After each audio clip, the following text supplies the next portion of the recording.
우리 주변에 너무 많이 보이는 이 저가 커피 3대장 이런 데들은 죽어도 안 가요. 무조건 스타벅스, 블루보틀 이런 데만을 고집합니다. 왜냐면 또 커피 들고 있는 내 모습을 남들한테 보일 때 어떻게 보이는지가 중요하거든요. 그런데 또 이악 물고 스타벅스, 블루보틀 원두가 압도적으로 좋다, 커피 맛이 다르다 이러면서 합리화를 또 할 겁니다. 또 이런 사람이 있습니다. 아니 그 스타벅스 얼마나 한다고 그거 가지고 또 뭘 자랑하려고 먹냐고 그러냐 라고 이야기하는 사람들이 있는데, 실제로 2,700원 밖에 차이 안 나요. 이거 쓴다고 내 인생에 영향 있겠습니까? 제가 그걸 몰라서 얘기하는 게 아니거든요. 지난 방송 부자들의 올해 투자 계획은 이렇습니다 해서 종잣돈 관련돼서 얘기한 적 있잖아요. 부자들은 처음부터 부자인 사람들도 있었겠지만 뭐 상속이나 증여 같은 걸 받았거나 사업을 물려받았다거나 뭐 그런 케이스도 있지만 자기 손으로 100% 일궈내서 부자가 된 사람들도 많단 말이에요. 그런 사람들의 특징이 뭐였냐면 처음에 종잣돈으로 8억 5천으로 시작했다고 합니다. 이 8억 5천까지 모아서 현재의 부를 일궈냈다라는 건데, 모두가 8억 5천은 아니었고 누구는 5천만 원 미만, 누구는 0.5에서 1억, 1에서 3억, 3억 이상이 가장 많았어요. 그러니까 최소 3억까지는 모아야 된다. 저는 그런 결론을 내렸습니다. 부자가 되기 위해서는 최소한의 시드가 필요한데 그게 3억이다. 그래서 그 종잣돈을 어떻게 모았는지 봤더니 저축을 한다, 꾸준히 예적금에 붓는다는 건데 그게 43% 압도적으로 높았죠. 소비는 어땠냐면 가격 대비 품질을 고려한 가성비죠. 합리적 소비가 가장 높았고, 가격을 우선하는 최대한의 절약 소비, 이것도 상당히 높았죠. 그러니까 이들의 소비 특징은 겉보기에 화려한 소비가 아닌 가격을 우선시하는 가격 대비 성능이 좋은 가성비 소비를 했다라는 거죠. 우리 주변에 이런 사람들 정말 많습니다. 뭐 예를 들어 여행 갈 때 이번에 싱가포르 여행을 가는 거예요. 그래서 비행기 값 찾아봤더니 그냥 일반 이코노미석은 48만원, 올 때는 31만원입니다. 그래서 총 80만원 정도 되죠. 그런데 비즈니스를 봤더니 갈 때는 9만원, 올 때는 꽤 많이 차이 나지만 이거 두 개 합쳐봐야 이코노미보다 40만원 비싼 거예요. 뭐 뉴욕이나 LA나 유럽 이런 것들을 비즈니스로 간다라고 하면 1, 200만원 차이가 나기 때문에 그거는 좀 부담스러워서 이런 가까운 거리에 있는 나라들 갈 때 이코노미랑 비즈니스석 가격 차이가 그렇게 크지 않으니 겨우 40만원 밖에 차이 안 나는데 그냥 비즈니스로 한번 갔다 오지 뭐, 이렇게 생각하고 비즈니스 끊는 사람들이 많단 말이에요. 왜냐면 나 대기업 직원이거든요. 한 달에 400만원씩 통장에 꽂히고 내가 지금 저거 40만원도 못 내가지고 어려운 삶을 살고 있는 것도 아닌데 나 이렇게 돈 잘 버는데 그깟 40만원 아껴봤자 뭐하냐, 나는 그 정도 쓸 줄 아는 사람이다, 그 정도 써도 되는 사람이다 라고 생각하면서 이런 소비를 전혀 아까워하지 않는 거죠. 오히려 그걸 합리적 소비라고 생각하는 거예요. 또 이런 사람이 있죠. 비즈니스까지는 괜찮고 굳이 대형항공사로 가는 거예요. 제주항공으로 가면은 왕복 80만원으로 끊을 수 있는 걸 굳이 대한항공으로 끊어서 100만원을 쓰는 거예요. 왜냐면은 끼케야 23만원 밖에 차이 안 나니까 제주항공으로 갈 바에 대한항공으로 가겠다 이거죠. 왜? 또 인스타에 자랑 한번 해줘야 되거든요. 이렇게 대한항공 탑승권 하나 찍어가지고 인스타에 올리는 게 뭔가 좀 고급스러워 보이고 있어 보이잖아요. 제주항공 티켓 올리는 것보다 이 대한항공 티켓 올리면 나 돈 많아 보이고 남들한테 잘 나가는 것처럼 보이니까 그런 심리적 우월감에 빠져서 굳이 대한항공을 끊는 겁니다. 간혹 또 이런 사람도 있는데 뭐 마일리지가 어쩌고 하면서 마일리지 적립되니까 대한항공으로 가는 게 이득이다 라고 하는 사람들이 있는데, 사실은 그런 사람들도 내면에는 남들한테 잘 보이고 싶어서 대한항공을 끊는 사람들이 많다라는 거. 일상 소비로 한번 가볼까요? 커피도 마찬가지입니다. 우리 주변에 이제는 너무 많이 보이는 이 저가 커피 3대장 이런 데들은 죽어도 안 가요. 무조건 스타벅스, 블루보틀 이런 데만을 고집합니다. 왜냐면 또 커피 들고 있는 내 모습을 남들한테 보일 때 어떻게 보이는지가 중요하거든요. 내가 그냥 메가커피 들고 가고 있는 모습보다 스타벅스 로고가 박혀있는 스타벅스 커피를 들고 가고 있는 게 남들한테 더 있어 보이니 무조건 스타벅스, 블루보틀 같은 브랜드를 중시하는 거죠. 이들한테 맛은 중요하지 않아요. 그냥 남들한테 보여지는 이미지가 중요한 겁니다. 그런데 또 이악 물고 스타벅스, 블루보틀 원두가 압도적으로 좋다, 커피 맛이 다르다 이러면서 합리화를 또 할 겁니다. 여기는 2,000원짜리니까 괜히 2,000원짜리 퀄리티라고 생각하는 거고, 여기는 4,000원, 5,000원 하니까 당연히 굉장히 고급 기술이 들어가고 고급 원두를 써가지고 그만한 가격을 하는 거야 라고 착각들을 하는 거죠. 그러면 또 이런 사람이 있습니다. 아니 그 스타벅스 얼마나 한다고 그거 가지고 또 뭘 자랑하려고 먹냐고 그러냐 라고 이야기하는 사람들이 있는데, 실제로 가격을 보면 메가커피 2,000원이죠.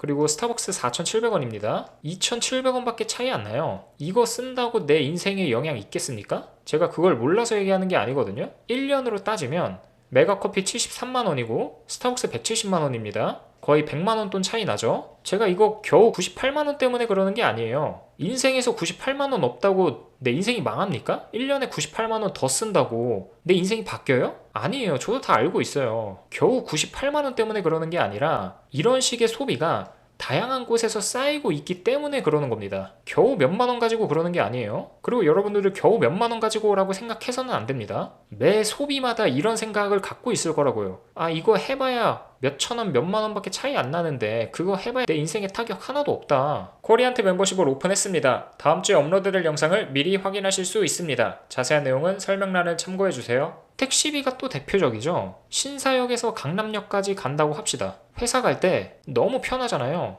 택시 타면 한 6분이면 가고, 그러니까 아침에 푹 잔 다음에 대충 준비하고 회사 금방 가니까 택시비도 5,700원밖에 안 나와요. 이런 식의 소비를 자주 하는 거죠. 비용이 얼마 안 나오니까. 그리고 너무 편리하니까. 그런데 지하철로 가면 얼마죠? 반값 되죠? 2,250원. 역시 한 방에 갑니다. 버스는요? 더 내려오죠? 1,500원이에요. 제가 택시 타지 말고 지하철이나 버스 타고 가라 라고 이야기하면 또 이런 얘기합니다. 아니, 택시비 그거 뭐 얼마나 한다고 그러냐. 하루에 택시 한 번 타면 5,700원이죠?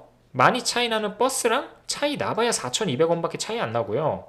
일주일에 2번 택시 탄다라고 하면 8,400원 차이 나죠? 이걸 1년으로 환산해 보겠습니다. 그러면은 40만원 차이 나거든요?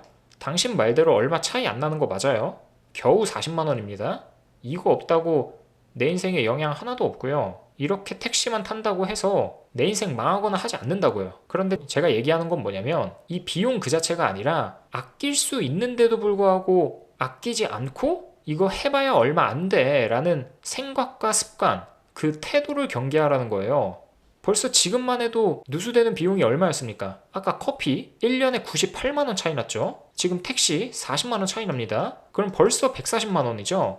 택시 타고 스타벅스만 먹는 사람이 메가커피 먹고 버스만 타니는 사람보다 1년에 140만원을 더 쓴다는 거예요. 이거는 근데 제가 두 가지 케이스만 계산을 한 거지, 이런 식의 소비를 계속해서 하고 있을 거니까 그 차이는 140이 아니라 1,400, 2,000, 3,000 이렇게까지 차이가 날 수 있는 거고요. 항상 사고를 이거 얼마 차이 안 나니까 그냥 이거 해도 내 인생 안 망한다 라는 그 태도, 그게 문제라는 거예요. 그걸 경계하라는 겁니다. 제가 얼마 전에 이 방송 한번 올려드린 적 있죠. 부자들의 올해 투자 계획은 이렇다. 하나은행에서 나온 리포트를 요약한 건데, 우선 못 보신 분들은 우측 상단 클릭해서 한번 보고 오시고, 여기서 최근 신흥부자들이 어떻게 부자가 됐고 초기 시드를 어떻게 마련했는지 봤더니 저축과 소비, 그러니까 저축을 많이 하고 소비를 통제해서 그 쌓아놓은 돈을 가지고 재투자를 한다라는 사람들이 대부분이었어요. 일반 대중들은 74%에 그칩니다. 과거 부자들은 86%였는데 최근 부자들은 94%나 그렇게 하고 있는 거예요. 그러니까 아까 택시비 아낀 거 40만원, 커피 아낀 거 100만원, 이런 식으로 여기저기서 다 모아가지고 이걸로 재투자를 한다라는 거죠. 뭐 주식이 됐든 부동산이 됐든 코인이 됐든 금이 됐든 원자재가 됐든 뭐가 됐든지 간에 이 돈을 그냥 저축하고 아끼는 데에만 쓰지 않고 재투자를 하는 사람들이 94%였다라는 겁니다. 아까 커피 아꼈던 거 100만원, 택시 아꼈던 거 40만원, 이거 꼴랑 아껴봐야 연간 140만원 밖에 안 돼요. 그거 없다고 내 인생 망합니까? 이거 뭐 돈 얼마나 한다고. 제가 이거 굉장히 가치가 크니까 무조건 아껴야 됩니다, 이런 취지에서 얘기하는 게 아니란 거예요. 그냥 이거 아끼는 수준에서만 그치면 안 되고 그걸 가지고 주식이 됐든 ETF가 됐든 펀드가 됐든 현물에 투자를 하든 그런 식으로 투자를 하라는 겁니다. 아끼기만 해서는 그 수준을 벗어날 수 없고요. 그거 가지고는 차이 못 벌려요. 내가 그렇게 140만원을 아끼잖아요? 안 아낀 사람보다 140만원 앞서 나가는 겁니다. 그게 차이가 있어요? 근데 이거를 하나하나 아껴가지고 주식이 됐든 ETF가 됐든 코인이 됐든 뭐가 됐든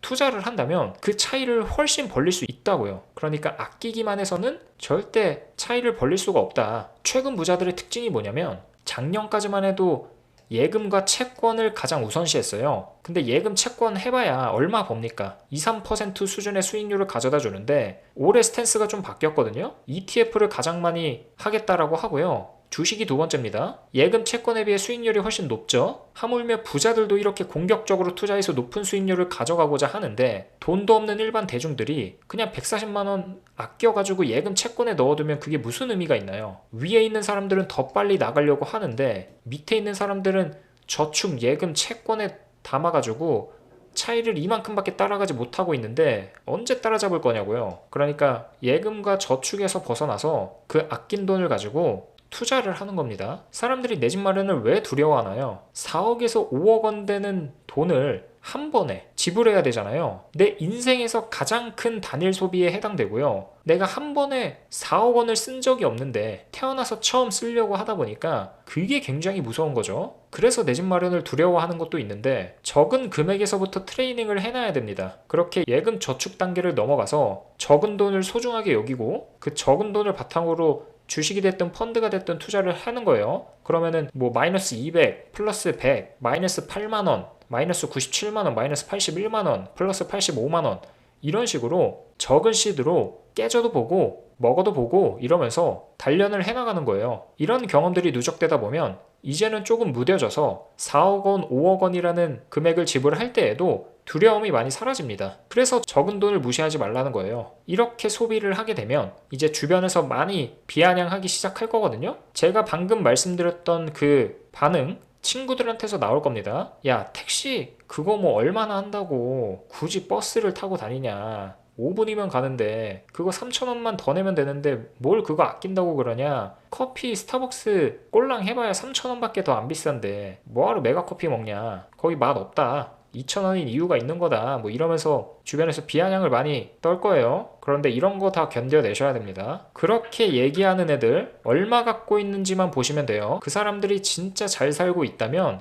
걔네들의 말에 귀 기울여 가지고 그렇게 행동하시면 됩니다. 그런데 그렇게 얘기하는 사람들의 99%는요 평생 큰 돈을 만져본 적도 없는 사람들이에요. 지금 당장 돈도 없습니다. 그냥 있어 보이는 소비만을 지향하고 있는 거죠. 가격보다는 이미지고요. 내가 남들한테 어떻게 보여지는지가 중요하기 때문에 무조건 비싼 것만을 지향을 하는 거예요. 게다가 자산과 비용을 구별 못합니다. 내가 지금 하고 있는 소비가 자산을 취득하는 행위인지 비용을 쓰고 있는 행위인지 구별을 못하는 거예요. 티끌 모아 티끌이라는 생각을 갖고 있고요. 그거 택시비 아낀 거 3,000원 모아봐야 부자 되겠냐 이런 생각을 하고 있는 거죠. 그런 생각들을 갖고 있으니까 그 친구들이 그 지경인 겁니다. 그러니까 돈이 없는 거예요. 최근 부자는 뭐다? 적은 돈에서 시작하는 거다. 최근 부자들은 상속해서 부자가 된 사람들이 50%이지만 스스로 노력해가지고 부자가 된 케이스도 50%예요. 저축부터 시작해서 소비 통제하고 재투자해서 자산을 불려나간 부자들이 많았다라는 거예요. 적은 돈 무시해서는 절대 부자가 될 수 없고 적은 돈부터 시작하는 거라는 거.